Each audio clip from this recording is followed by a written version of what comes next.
অর্জুন জিজ্ঞাসা করলেন, হে কৃষ্ণ, শ্রদ্ধাবান সম্যক যত্নহীন যোগচ্যুত যোগী যোগে সিদ্ধিলাভ না করলে কোন মার্গে গমন করেন?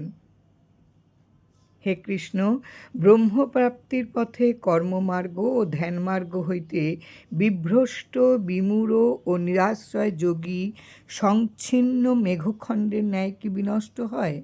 হে কৃষ্ণ, আমার এই সংশয় নিঃশেষ রূপে দূর করিতে একমাত্র আপনিই সমর্থ, কারণ আপনি ভিন্ন অন্য কোনো ঋষি বা দেবতা আমার এই সংশয় দূর করিতে পারিবেন না।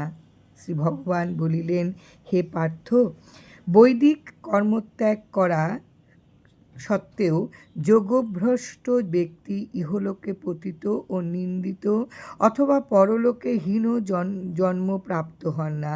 হে বৎস, ইহার কারণ কল্যাণকারীর কখনো দুর্গতি হয় না। যোগভ্রষ্ট ব্যক্তি পুণ্যকারীগণের প্রাপ্য ব্রহ্মলোকাদি ঊর্ধ্বলোক লাভ করিয়া তথায় বহু বৎসর বাস করেন। অনন্তর সদাচার সম্পূর্ণ ধনীর গৃহে জন্মগ্রহণ করেন, অথবা যোগভ্রষ্ট পুরুষ জ্ঞানবান যোগীগণের কুলে জন্মগ্রহণ করেন। ঈদৃশ জন্ম জগতে দুর্লভ। হে কুরুনন্দন, যোগভ্রষ্ট পুরুষ সেই দেহে পূর্বজন্মের সুকৃতির ফলে মোক্ষপর বুদ্ধি লাভ করিয়া সিদ্ধি লাভের জন্য অধিকতর প্রযত্ন করেন।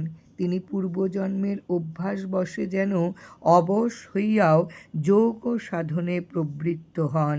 যোগের স্বরূপ জানিতে ইচ্ছুক হইয়া যোগমার্গে প্রবৃত্ত যোগভ্রষ্ট বেদোক্ত যজ্ঞানুষ্ঠানের ফল অপেক্ষা অধিক ফল লাভ করেন। আর যিনি যোগের স্বরূপ না জানিয়া তন্নিষ্ঠ হইয়া যোগাভ্যাস করেন, তাহার সাফল্যের নিশ্চয়তা বলাই বাহুল্য। যোগী ইহজন্মে পূর্বজন্মকৃত যত্ন অপেক্ষা অধিকতর যত্ন করিয়া পাপ মুক্ত হন। অনন্তর পূর্বজন্মের সাধন সঞ্চিত সংস্কার দ্বারা সিদ্ধিলাভ করিয়া মোক্ষ প্রাপ্ত হন। যোগী কৃচ্ছ চান্দ্রায়ণাদি তপনিষ্ঠ ব্যক্তিগণ অনেক অপেক্ষা শ্রেষ্ঠ। শাস্ত্রজ্ঞ ব্যক্তি পণ্ডিতগণ অপেক্ষা এবং অগ্নিহোত্রাদি যজ্ঞপরায়ণ কর্মীগণ অপেক্ষাও যোগী শ্রেষ্ঠ। অতএব হে অর্জুন, তুমি যোগী হও। যিনি শ্রদ্ধার সহিত মদগত চিত্তে আমার ভজনা করেন, তিনি